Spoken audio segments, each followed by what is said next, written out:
पूरी कमेटी है, पूरे प्रखंड वाइज सारा रिजोल्व होता है आज के बाद। और आपका पुराना एड्रेस हुआ है, मैम पार्टी में जुड़े थे, तो आपका नया क्या चीज़ नया चेहरा हम लोग देखते हैं, वो बात की बात है।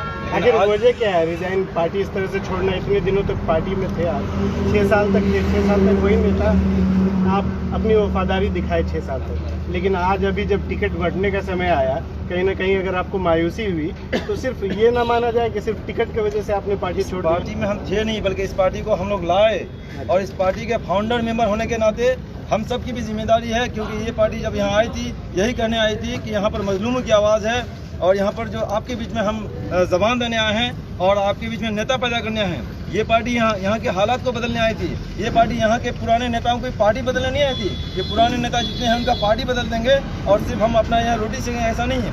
यहाँ के नौजवानों को मौका देना था, यहाँ की जो बदहाली थी इससे बदलने के लिए यहाँ पर एक नया मौका था, और हम सब मिलकर के जो इस पार्टी में नए नौजवान लोग जो आए थे यही सोच करके आए थे कि यहाँ से एक नया चेहरा मिलेगा, और हर जगह जो तमाम पार्टी 70 साल से ठग रहा है वो ये पार्टी नहीं ठगेगा।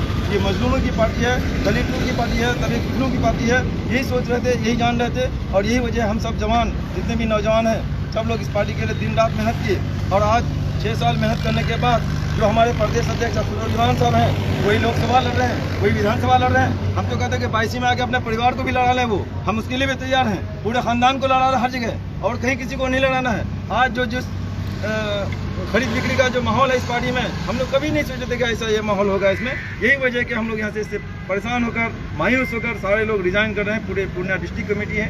अख्तरुल ईमान साहब तो ये कह रहे हैं कि हम सर्वे कराकर ही टिकट दिए हैं, तो फिर आप लोग क्यों विरोध कर रहे हैं?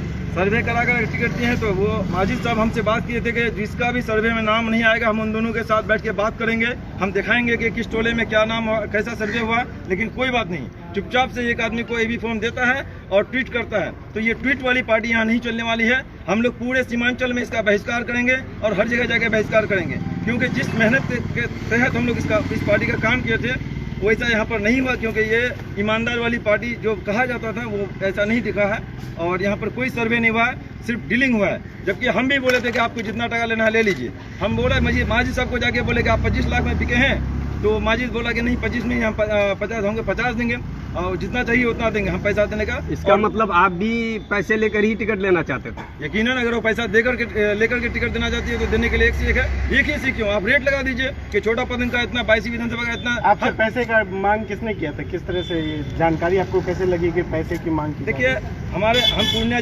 सदर से विजय उरांव को पार्टी ज्वाइन कराए थे। विजय उरांव से चौपर के नाम पर 11 लाख रुपया मांग किया गया, और वो चौपर के नाम 11 लाख रुपया देने के लिए भी तैयार। हमसे भी चौपर का दाम के लिए पैसा मांगा गया, हम तैयार हुए, और हम नहीं बल्कि कोई भी तैयार है देने के लिए। और जब पैसे की जरूरत हुई हम लोग देने के लिए तैयार हैं। पैसा लिया गया है, सबसे पैसा लिया गया है। तो बस एक बात जानना चाहेंगे कि जिस तरह से आप कह रहे हैं कि ये पार्टी मजलूमों की पार्टी, नौजवानों की पार्टी थी, 2015 में जिस उम्मीद के साथ आप लोगों ने इस पार्टी को ज्वाइन किया था, क्या वो उस उम्मीद के साथ वो पार्टी इस समय में खड़ी नहीं हो रही? यकीनन नहीं है। तो सिर्फ टिकट कट जाने की वजह से ऐसी बात है, या फिर कि कहीं ना कहीं वो ऐसा दिख रहा है कि मजलूमों जैसे कि आपके साथ ये पार्टी कंचन जी खड़ी है आपके साथ। मैं ये जानना चाहूँगा कि जय भीम और जय मीम के नारे के साथ आपकी पार्टी यहाँ आई थी, तो अभी जो सीट का घोषणा हुआ है तो उसमें जय भीम वाले कितने चेहरे हैं? एक भी चेहरा नहीं। हम कंचन देवी बहन को हम पार्टी ज्वाइन कराते, विजय उरांव को भी पार्टी ज्वाइन करा था, लेकिन उन दोनों को टिकट नहीं दिया गया। यकीनन ये हिंदू मुस्लिम वाली पार्टी जो आज जो जाना जाता है, आज जो बीजेपी का एजेंट कहा जाता है, आज 82 का सीट निकल रहा है, लेकिन आज 82 में जब बीजेपी का कैंडिडेट घोषित हुआ तो यहाँ पर पुराने चेहरे को नहीं दिया गया, क्योंकि जबकि तमाम कार्यकर्ता दोनों के लिए तैयार था। मालूम है कि यहाँ पर जो भी मैटर था सब कोई तैयार था कि पुराने में जो भी है उनके लिए हम तैयार हैं। जब सारे लोग तैयार हैं, पार्टी के पुराने जितने भी लोग पिछले 5 साल से जो काम कर रहे हैं सब लोग जब गुलाम सरोवर और शाहनवाज के लिए तैयार हैं, तो क्या वजह है कि आपको टिकट बाहर को देने की जरूरत पड़ी? क्या वजह है कि जो कल तक अवैसी और मवेशी का रहता है आज इसको टिकट दे रहे हैं? कितने में बिके? हम जानना चाहते हैं अख्तर ईमान और आदिल हसन से, क्या आप जो पहले जो पैसा मांगा जा रहा था तो कौन चीज़ के लिए मांगा जा रहा था? आपको पैसा क्यों चाहिए और आपके अकाउंट में हम पैसा क्यों भेजे हैं? आप आदिल हसन साहब हमको बता दीजिए कि आपके अकाउंट में हम पैसा जो भेजे किस वजह से भेजे, वो कौन सा पैसा था, हमको बता दे। यानी आपसे डिमांड किया गया है पैसे का? यकीनन उसके अकाउंट में मेरा पैसा है, ट्रांजैक्शन हुआ है आपके अकाउंट में? प्रदेश युवा अध्यक्ष के अकाउंट में मेरे खाता से पैसा दिया गया। ट्रांजैक्शन हम वो अभी डिस्क्लोज नहीं करेंगे, आप उनसे सवाल करें। प्रदेश युवा अध्यक्ष आदिल हसन जो पिछले 2015 में यहाँ पर 6500 वोट लाया, वहाँ बदलामपुर में सर्वे नहीं होता है, और यहाँ पर 22 विधानसभा में 17,000 वोट लाए हैं, यहाँ पर सर्वे होता है। आज भी हम चैलेंज के साथ करते हैं, अगर सर्वे करा ले तो यकीनन यहाँ पर जो नाम आएगा वो सरवर और शहनवाज के ही नाम आएगा और किसी का नहीं आएगा। सरवर जी से हम पूछना चाहेंगे कि क्या वजह है और कौन कौन से ऐसे लोग हैं जो आज इस्तीफा दे रहे हैं, यहाँ पर पार्टी से नाराजगी क्यों होगी?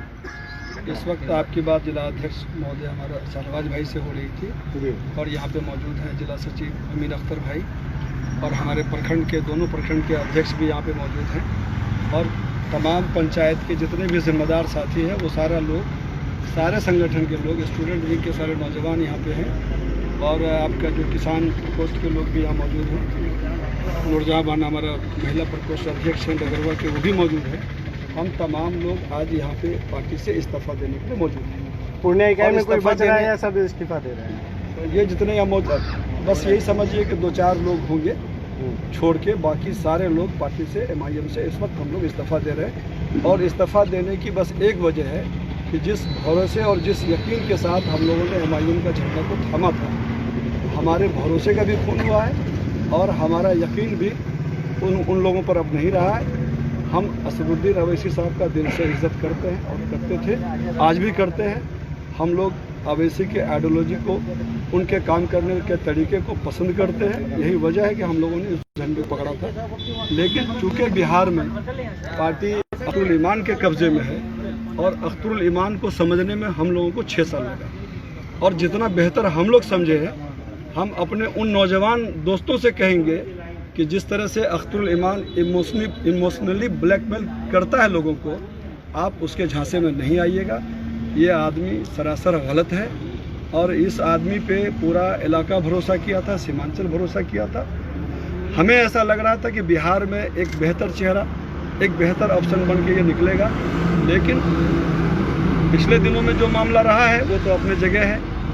जिस तरह प्रदेश कमेटी में आप देखे होंगे कि केवल अपने ही लोगों को प्रदेश कमेटी के अंदर रखा और किशनगंज से बाहर पार्टी को जाने नहीं दिया। क्या अख्तरुल ईमान पर एक सवाल मैं करना चाहता हूँ, क्या अख्तरुल ईमान पर सुरजापुरी और कुलैया का जो समीकरण है उसको भी ध्यान में रख के कुछ गलत फैसले? देखिए, ये आदमी कम्प्लीटली वो सुरजापुरी के लिए भी नहीं सोचता है। ये तो करता ही है सुरजापुरी कुलैया, लेकिन अलग अलग फुटा के करता है ताकि अपने लोगों को वो मिसगाइड कर सके। इसके लिए उस बात का इस्तेमाल करता है। अगर वो सुरजापुरी का ही हित में होता तो टिकट शहनवाज भाई को देना था। आप जानते हैं कि शहनवाज भाई पहला दिन से हम लोगों के साथ खड़े हैं और हम लोगों के बीच टिकट को लेके एक दिक्कत था। ये भी दावेदारी पेश कर रहे थे और हम भी कर रहे थे, लेकिन हम लोगों ने ज्वाइंट प्रोग्राम करके अपने कार्यकर्ताओं के साथ आपके माध्यम से, आपके मीडिया चैनल के माध्यम से एक मैसेज दिया था कि अगर टिकट असदुद्दीन अवैसी या अख्तरुल ईमान साहब शहनवाज भाई को ही देते हैं तो गुलाम सरवर उसके साथ खड़ा रहेगा। आप देखिए, वो चैनल पे भी आपका चला था और हम लोग लगातार पार्टी ऑफिस में भी जाके कहे थे कि आप शहनवाज भाई को दे दीजिए अगर आपको गुलाम सरवर में दिक्कत दिखता है, और अगर शहनवाज भाई को नहीं देते हैं तो गुलाम सरवर को दे दीजिए। फिर दिक्कत क्या है, एक नए आदमी को जो पार्टी के साथ कहीं से वफादार नहीं है, आज से 1 महीना पहले पार्टी में आते हैं और उनका टिकट आप उसी दिन कंफर्म करते हैं, क्योंकि उनके हाव भाव से तो पूरा इलाका समझ रहा था। इसका मतलब है कोई ना कोई तो डील हुआ है, कुछ न कुछ तो बात उसके पीछे है। तो ये इन सारी बातों को हम लोगों ने बड़ी गौर किया, देखा, समझा, और जब तक अख्तरुल ईमान इस पार्टी का यहाँ पे प्रदेश अध्यक्ष है, हम लोग इस पार्टी को पूरी तौर पे खारिज करते हैं और इस आदमी को इस इलाके में खड़ा होने के लिए ज़मीन भी नहीं देंगे। उनके पैर के नीचे से सीमांचल निकाल लेंगे। ये हम लोग एक अज़्म लेते हैं, आज आपके माध्यम से आपके बीच वादा करते हैं कि अख्तरुल ईमान के पैरों के नीचे में ज़मीन नहीं रहेगा। इसलिए कि मजलूमों की जो बद्दुआ होता है वो कहीं ना कहीं उसको अल्लाह भी रिजेक्ट नहीं करते हैं, उसको लगना तय है। और हम लोगों ने बड़ी ईमानदारी से, यहाँ जितने लोग खड़े हैं, ये तमाम लोग खून पसीने से इस पार्टी को घर घर, आंगन आंगन, गली गली तक पहुँचाया है और पहुँचाने का काम किया था। लेकिन सबों की उम्मीद पर पानी फेरा है। अख्तरुल ईमान पूरा 22 विधानसभा मायूस है और टिकट उसी के हाथ में दे दिया है, जनता जिससे निजात चाह रही थी। जनता जो परिवर्तन चाह रहा था कहीं ना टिकट का जो घोषणा हुआ है उसके बाद से आपके जो स्टेट प्रभारी जो भी लोग हैं, चाहे अख्तरुल ईमान साहब हो, आदिल हसन साहब हो, इन सब में से किसी से आपने संपर्क किया है, उनसे कोई बातचीत? इन लोगों की हिम्मत नहीं है कि हम लोगों से संपर्क करें, इसलिए कि हम लोगों ने टिकट कंफर्म होने से पहले 4 दिन से इनके कार्यालय में धरना देकर रखा। इन लोगों ने फ़ोन तक रिसीव करना नहीं चाहा, चूँकि टिकट का तो डील हो चुका था। हम लोगों से मिलना पसंद नहीं किया। हम लोगों ने इसके कार्यालय का मिट्टी उड़ा के आए हुए हैं और ये क्या हमसे बात करेगा। अब तो ये टिकट बेच चुका है, दे चुका है, और सिर्फ मेरे ही विधानसभा में ये काम नहीं हुआ है। आपको पता होना चाहिए, आपके बगल में कस्बा में भी यही मामला हुआ है। पूरे अब अमोर में देख लीजिए, 15 लोगों से मेहनत करवाया गया। क्या बात थी कि आप चुनाव वहाँ से लड़ रहे हैं साहब? अमोर में कोई कैंडिडेट नहीं था, कोई उस लायक नहीं था। आप कहते हैं कि हम तो नेता बनाने आए हैं, और आप खुद सब सारे नेताओं के आस पे पानी फेरते हैं। आप अपने आप को कैंडिडेट बना लेते हैं। आप तो विधानसभा हारे, लोकसभा हारे, आप फिर विधानसभा का उम्मीदवार बगैर किसी को बताए खुद घोषित हो जाते हैं। कौन मंजूरी दिया है आपको? वक्त आपको बताएगा। अख्तरुल ईमान साहब, आपके हाथ में कुछ नहीं बचेगा। आप सीमांचल को अब नहीं ठग पाइएगा, क्योंकि सीमांचल की आवाम जाग चुकी है, समझ चुकी है, पहचान चुकी है अख्तरुल ईमान को भी, उसके टीम को भी। आप लोगों का जो टिकट कटा है, इसका जिम्मेदार सिर्फ प्रदेश टीम को मानते हैं या असदुद्दीन अवैसी को भी मानते हैं? असदुद्दीन अवैसी इस पार्टी के आला कमान है। अगर उनकी भी निगाह इस पर नहीं रहती है तो हम आपके माध्यम से उन तक बात पहुंचाएंगे। अगर आप ऐसे ही लोगों की टीम बनाइएगा तो जो ख्वाब आप देख रहे हैं और जो उम्मीद हम लोग आपसे पाल रहे हैं, शायद ये मुकम्मल नहीं हो सकेगी। कंचन जी से एक सवाल है। कंचन जी, किन उम्मीदों के साथ आपने इस पार्टी को ज्वाइन किया था? क्योंकि आपका इस पार्टी में होना सीमांचल के लिए एक हैरत की बात थी कि ऐसे भी लोग इस पार्टी से जुड़ गए। किस उम्मीदों के साथ आपने ज्वाइन किया था और आज क्या स्थिति है? ये जैसे कि शुरू में ही कहा गया, सच्चाई और ईमानदारी दलित की पार्टी है, भीमराव अंबेडकर की, दबे कुचलों की। तो आज दबे कुचलों की नहीं रही। ये जो सदर हैं हमारे और आदिल हसन हैं, ये दबे कुचलों की सिर्फ खून पीने आए हैं। ये सिर्फ ये साबित कर दिए कि काम करने वाले का कोई बुनियाद ही नहीं है पैसे के आगे। सदर को पता था कि कंचन देवी जीत रही है, लेकिन फिर भी वो हारने के लिए टिकट शहबाज को दिए, उनको पता था। और हम सदर को ये यहाँ के माध्यम से कहना चाह रहे हैं कि ये हमारा चुनौती है कि अगर आप में दम है तो आप यहाँ से कस्बा, बैसी और अमोर से एक भी सीट निकाल के दिखा दीजिएगा तो हम आपका गुलामी सरेआम खटेंगे। दबे कुचलों की और 15-20 प्रत्याशी को खटाते हैं और खुद राज करते हैं। पैसे की डिमांड हमसे भी किया गया ऑफिस में जाने के बाद, तो हम देने के लिए भी तैयार थे, लेकिन फिर भी इन्हें ज़्यादा भूख था, वो भूख हम नहीं मिटा पाए। ज़्यादा भूख था हम, क्योंकि हम तो भाई गरीब हैं, और एक गरीब इंसान जब दावेदारी करता है तो उसको सोचता लात रख के कुचल दे, और उन्होंने खून पी लिया, हमारा खून पी लिया। ये यही सरजमीन है। पैसे का डिमांड किसने किया था और कितना पैसा का डिमांड? मेरे से 5 का किया गया था। 5 क्या? हाँ, 5 लाख, 5 करोड़ क्या? 5 लाख। कौन किया था?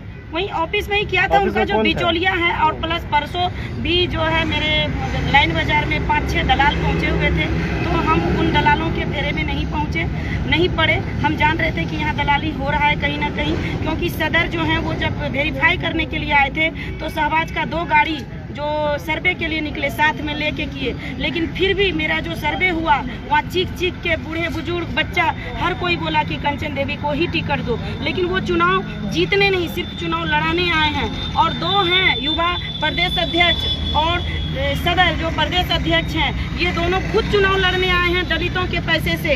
बायोडाटा जमा करने के नाम से 2500 रुपया लेना, घूस कमीशन ले करके ये पार्टी को ऊपर बढ़ाने नहीं आई हैं, सिर्फ ये मट्टी में मिलाने के लिए आए हैं और बीजेपी को जिताने आए हैं। बी टीम दूसरे को कह रहे थे, लेकिन ये खुद बी टीम बन साबित कर दिए। और हिंदू मुसलमान ये करके कुलैया, जिसमें कि एक उनका खुद अमोर का कोई आदमी है जो उनको धमकी भी दिया था कि बैसी और अमोर में और कस्बा में अगर शहबाज को टिकट नहीं मिला और रुकमुद्दीन को नहीं मिला तो भूचाल आ जाएगा। आज भी उसका स्क्रीनशॉट मेरे पास है। अगर जिन किसी को चाहिए वो स्क्रीनशॉट हम देने के लिए तैयार हैं। और इसी के साथ अब महिला जिला अध्यक्ष MIM को इस्तीफा देती है। इलेक्शन से घोषणा से पहले, यानी कैंडिडेट की घोषणा से पहले आप लोग का सुर अलग था, कि पार्टी का जो भी निर्णय होगा हम लोग उसके साथ रहेंगे, नहीं। लेकिन आज क्यों बदल गए? नहीं, पार्टी का निर्णय अगर गलत होगा तो बदलना तो पड़ेगा ही। आप सभी चैनल वाले को कह रहे हैं हम हर चीज क्षतिपूर्ति हम देने के लिए तैयार हैं। कस्बा